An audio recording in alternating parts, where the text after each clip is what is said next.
¿Qué tal? ¿Cómo les va en Perfiles de hoy? Tenemos el placer de tener a la ingeniera Marta Paris aquí con nosotros. Es la nueva decana de la Facultad de Ciencias Hídricas de la Universidad Nacional del Litoral, una de las pocas facultades en el país, ¿no?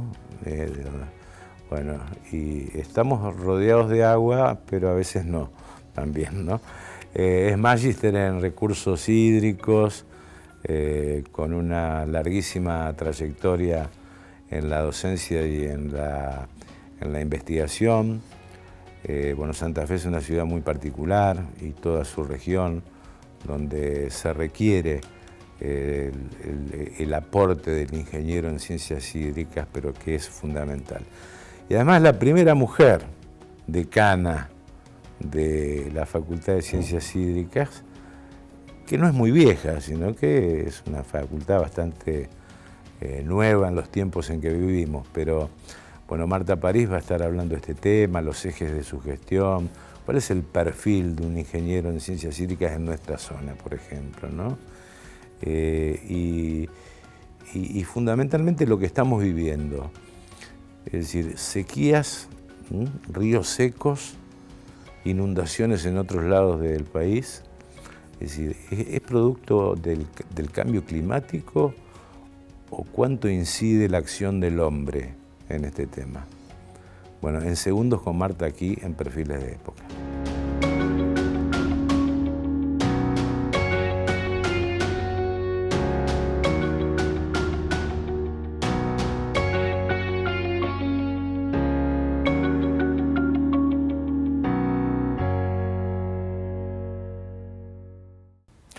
Marta, un placer, gracias y felicitaciones. Bueno, muchas gracias. Sí, primera decana mujer de una facultad de ingeniería en Santa Fe, no solo en la FICH, en los 51 años jóvenes que tiene nuestra facultad, con lo cual implica una gran responsabilidad para mí, porque bueno, hay muchas miradas puestas sobre esto, sobre todo por los estereotipos que nuestra sociedad construye, pero bueno, el hecho de estar al frente de una facultad, en este caso, habla más bien de la madurez que tiene la comunidad de la FICH, en este caso, para poder valorar que tanto un hombre como una mujer pueden alcanzar a escalones importantes en la toma de decisiones.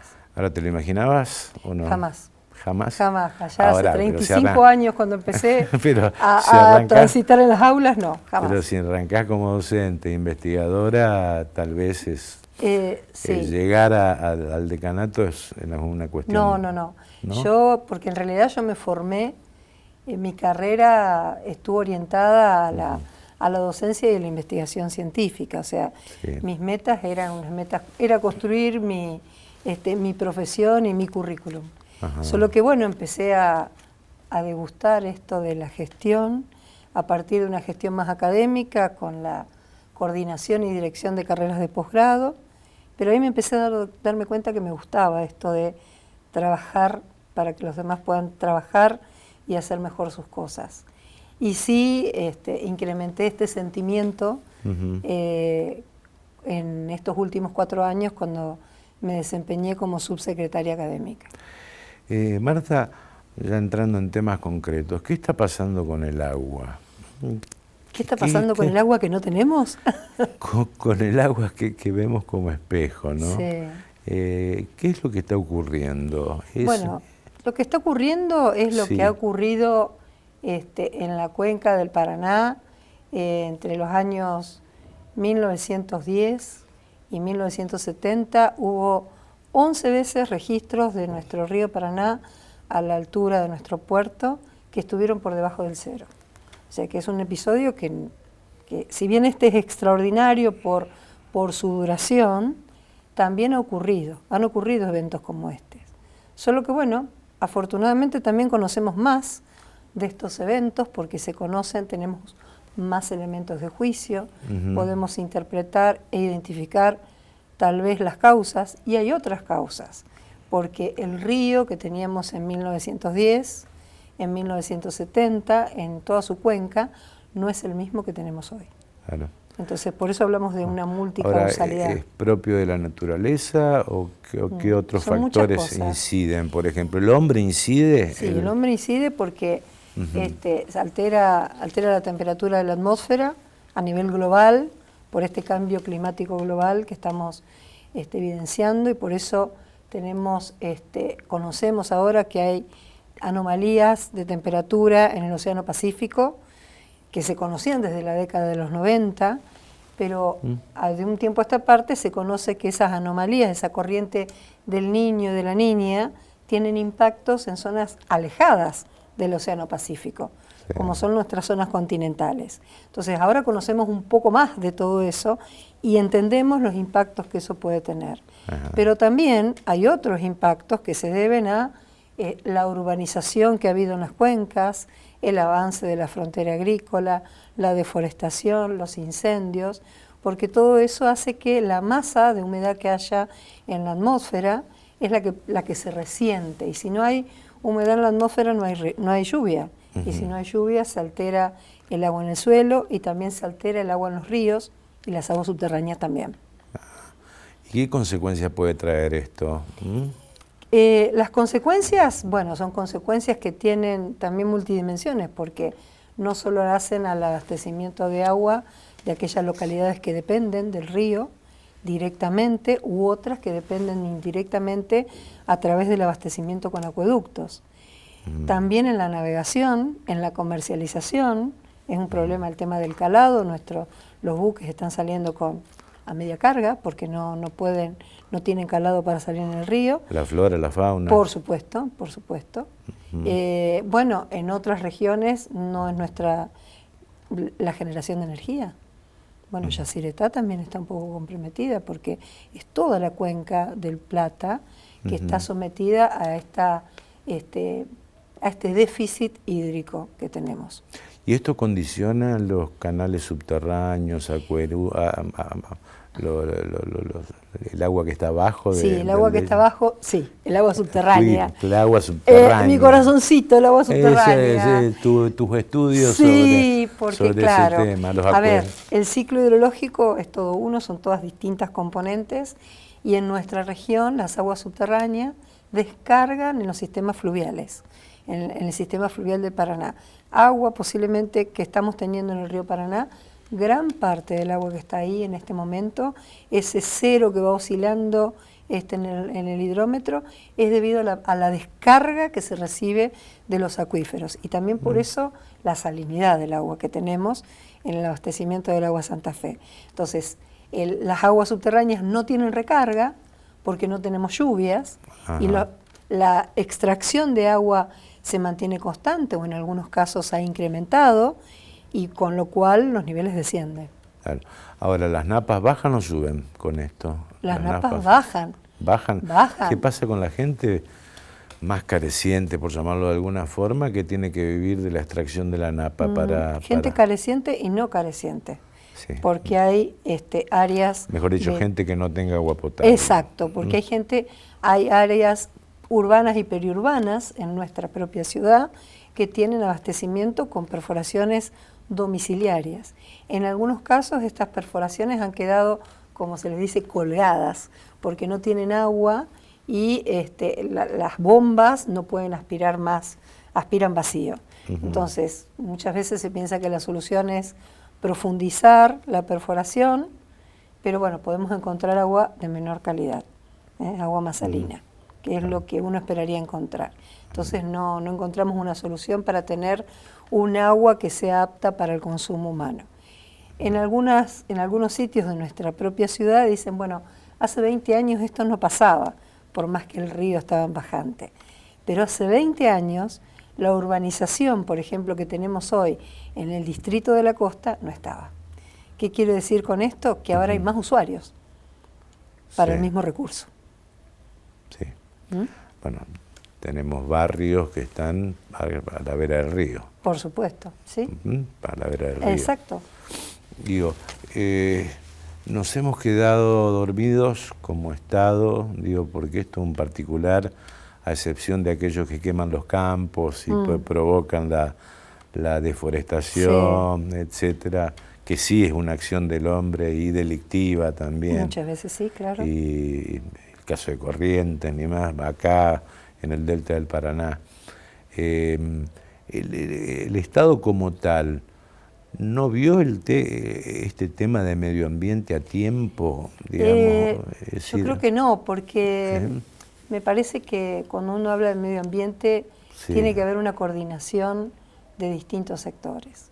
No solo lo que entendemos por ambiente, también tiene que estar ligado a las prácticas agropecuarias.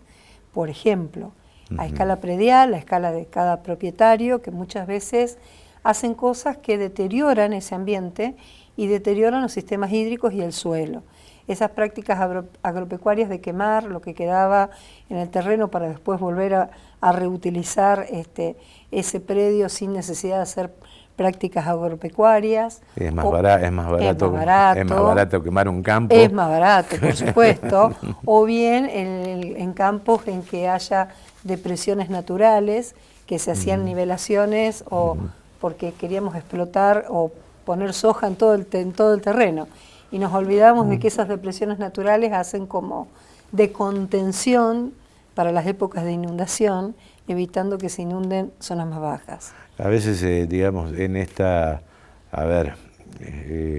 escala de prioridades, a veces uno piensa, no, el turismo puede llegar a ser una fuente importante de ingresos, etcétera, pero a su vez es absolutamente contaminante del agua. Y claro, sí. Por ejemplo, sí, ¿no? Sí, hay que estudiar la huella hídrica del turismo, ¿no? Hay estudios sobre la huella hídrica del turismo, lo que genera el uso del agua y la generación de huella hídrica gris a partir del turismo. Entonces también hay que valorar esos indicadores, a ver cómo hacemos un turismo sustentable, amigable con el ambiente. ¿Qué es el desarrollo sustentable? El desarrollo sostenible. Sostenible. Ese desarrollo sostenible que se basa en 3 pilares. Un pilar de eficiencia económica que tiene que ver y que tiene que ser interpretado como el uso eficiente de todos los recursos, no solo los recursos económicos. Yo siempre digo que, bueno, en particular el agua, que es a lo que está ligado a mi profesión, el agua es un bien, un capital, por eso hablamos de recursos hídricos. Y si nosotros interpretamos que es así, un recurso hídrico, nosotros tenemos que usarlo de manera eficiente, como usamos nuestros recursos económicos. Entonces, uno de los pilares del desarrollo sostenible es eso, la eficiencia económica, pero también la equidad social. Y también, obviamente, el equilibrio con los ecosistemas. Entonces, de eso habla el desarrollo sostenible, que desarrollo de una comunidad, el desarrollo socioeconómico, no tiene que ser una postura contrapuesta con la protección ambiental. Tenemos que buscar ese equilibrio. Tal vez no sea tu tema, ¿no? Pero está en plena incluso disputa judicial la explotación petrolera frente a las costas de Mar del Plata, sí. por ejemplo, ¿no? Sí. Por los peligros que entraña el derrame de petróleo y todas esas cosas.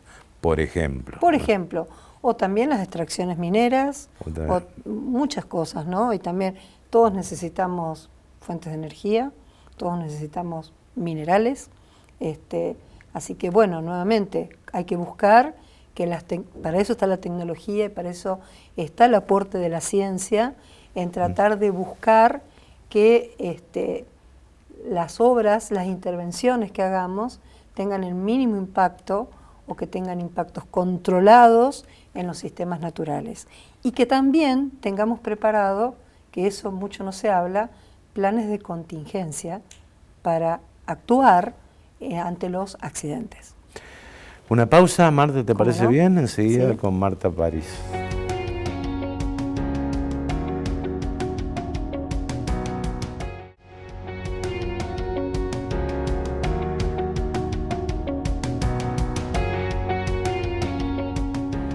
Bueno, seguimos con la ingeniera Marta París, es la decana de la Facultad de Ciencias Hídricas. ¿Cuál debe ser el perfil del futuro ingeniero en recursos hídricos, primero? Y segundo, ¿cómo es la relación de la ciencia y el gobierno, o la ciencia y el Estado, como quieras llamarlo. Porque uno como ciudadano deposita la confianza en los profesionales y también en las decisiones políticas. Sí, claro. Claro. ¿Y cómo debe ser eso? Bueno, empezamos por lo primero. Por lo primero, por el perfil del ingeniero. ¿Cómo debe ser un ingeniero en recursos hídricos? Bueno, el ingeniero en recursos hídricos debe ser un profesional capaz no solo de tener competencias, habilidades y capacidades para entender las problemáticas hídricas, comprender todas las dimensiones que tienen esas problemáticas, que no solamente refieren al agua, sino a todos los recursos relacionados con la misma, tener capacidad para evaluarlos, planificar su explotación y para hacer una gestión de los mismos, que es más amplia. Pero tiene que ser un profesional con capacidades para poder crecer y para poder entender los nuevos desafíos que implica este mundo cambiante en el que estamos viviendo. Y además poder, trabajar en equipos interdisciplinarios. Eso es fundamental. Y debe tener un compromiso social con una universidad que le dio todo para llegar allí, porque muchos profesionales, no hablando únicamente de la ingeniería química, se reciben, bueno, viene una multinacional y dice, vení a trabajar conmigo en esta petrolera, en esto, ¿no? Y el Estado no puede pagarlo eso. Claro, claro. Es decir, ¿hay algún incentivo de compromiso social del profesional el día de mañana? Del profesional de ingeniería en recursos hídricos, bueno, tenemos la suerte de decir que ya nuestros alumnos cuando están en tercer año, cuarto año, todos están trabajando. Están trabajando, pero ya como ingenieros. Están trabajando en colaboración con otros ingenieros y fundamentalmente en municipios, en empresas, en autoridades provinciales del agua, en los gobiernos, que asumen también el compromiso de que ese estudiante se gradúe y permanezca unido a la facultad, desarrollando este compromiso, precisamente. En el caso de la ingeniería en recursos hídricos, eso es lo que está sucediendo con nuestros ingenieros. De hecho, a veces me llaman para decirme, ¿tenés estudiantes para recomendar? Faltan estudiantes en ingeniería en recursos hídricos. Y respecto de lo que me preguntabas del vínculo con el sector académico, científico, el sector político y el sector social, yo creo que a veces hay una ruptura. Un colega siempre dice que hay como que estamos a veces transitando un desierto entre estos sectores. Y yo creo que nuestra misión como gestores en la universidad es construir puentes. Y ahí vengo con la ingeniería, ¿no? Sí. Construyendo puentes. Ingeniería civil. Ah, claro, bueno, sí.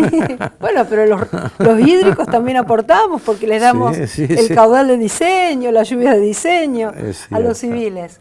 Entonces, necesitamos construir puentes para precisamente beneficiar este vínculo entre el sector político, el sector social y el sector académico, y trabajar mancomunadamente. Y sobre todo desde el sector académico, donde producimos ciencia, hacemos innovación, hacemos transferencia tecnológica, también pensar y entender que es necesario mirar y atender lo que el político y la sociedad demandan. Entonces, eso es muy importante, y no estar siempre pensando en nuestra oferta. Pero también muchas veces, por decisiones políticas, hay funcionarios y decisiones en manos de quienes no son especialistas en el tema. Claro, claro. O lo son, pero la decisión política es otra. Santa Fe se inundó entera, se cayó el puente colgante, es decir, hay un montón de ejemplos que uno puede decir, pero se usan realmente a los ingenieros en recursos hídricos para bueno, Santa Fe dejó de inundarse. No, Santa Fe dejó de inundarse por lluvias. Sí. ¿No? Entonces, y tuvimos ingenieros en recursos hídricos, como decimos, poniendo el lomo ahí, ¿no? Y trabajando en obras que no se ven políticamente. Sí, es cierto. ¿No? Entonces, hoy tenemos una ciudad con, bueno, en aquel momento creo que eran 45 kilómetros de desagües pluviales que componían el sistema de drenaje urbano, que fueron limpios, que se limpiaron, que se acondicionaron, que se construyeron más obras, que seguramente la población de los barrios donde están esas obras lo está sufriendo, algunos todavía, porque están viendo la construcción, pero son obras que están enterradas y que hacen a cambiar no solo el impacto que tiene por una inundación, pero que empieza a cambiarle la vida de un barrio, el valor que tiene la vivienda, porque además eso trae asociado, bueno, el mejoramiento del asfalto, la perdurabilidad de las obras. Y en tu criterio, ¿crees que hay conciencia social del valor del agua y el medio ambiente o no? Creo que falta y que debemos insistir con eso porque, bueno, porque la gente no entiende que, a ver, el agua potable, hablemos del agua potable en este caso. El agua potable se produce, ¿está? Sí, después vamos a dar se produce el agua potable y no tenemos la noción de lo que significa tirar agua potable al inodoro o limpiar con agua potable los autos o limpiar la vereda, mover un papelito con la manguera. O estar 45 minutos para bañarse. Por ejemplo. No, te hacía esta pregunta porque, bueno, tiempo atrás el CONICET y organismos especializados hicieron un relevamiento de la cantidad de plásticos en la laguna Setúbal, plásticos y desperdicios. Y microplásticos. Y microplásticos y desperdicios en la laguna Setúbal. Y días atrás un grupo de voluntarios, de rescatistas, de salvavidas, en una tarde juntaron 1.500 kilos de basura. Claro, pero eso está muy bien ese hecho. A mí me gustó mucho, me pareció bien, pero en realidad eso debería estar fuertemente respaldado con una campaña para que la gente no tire la basura. Porque si no es un evento puntual, es un hito el hecho de ir a sacar basura de la laguna. ¿Está? Entonces acá hay que cambiar la conciencia, esto que teníamos instalado de la separación domiciliaria de los residuos. El cómo disponer, por qué necesitamos separarlos, por qué necesitamos mantener la vida útil del relleno sanitario, por qué es necesario reciclar las cosas y por qué es importante no tirarlas a la vía pública. En una ciudad como Santa Fe, donde la problemática de las inundaciones por causas pluviales es tan importante saber que no hay que sacar la basura cuando hay un evento de tormenta o arrojar botellas y basura a la vía pública que tapan las bocas de tormenta. Entonces eso es una cuestión de responsabilidad social ciudadana. Se han encontrado colchones heladeras. En los desagües, ¿no? Sí. Es así. Bueno, Marta, muchas gracias y mucha suerte para la gestión. Si me puedes en un minuto 3 ejes fundamentales que te propones. Sí, los 3 ejes en los que hemos fundamentado nuestra propuesta de gestión con quien me acompaña, que es el vicedecano, el ingeniero Felipe Franco, se basan en construir una gobernanza sólida de todos los estamentos que componen nuestra facultad, que son los docentes, los estudiantes, los no docentes y los graduados. Mantener la excelencia, mejor dicho, caminar ininterrumpidamente hacia la excelencia, porque la excelencia está en el horizonte y eso es lo que queremos hacer a través de estos desarrollos académicos en grado, en posgrado y en investigación e innovación, y también mantener y acrecentar la territorialidad que tiene nuestra facultad en sus distintas escalas, en el ámbito local, en el ámbito regional, nacional e internacional. Gracias, Marta. No, por muy favor, amable. Gracias a vos.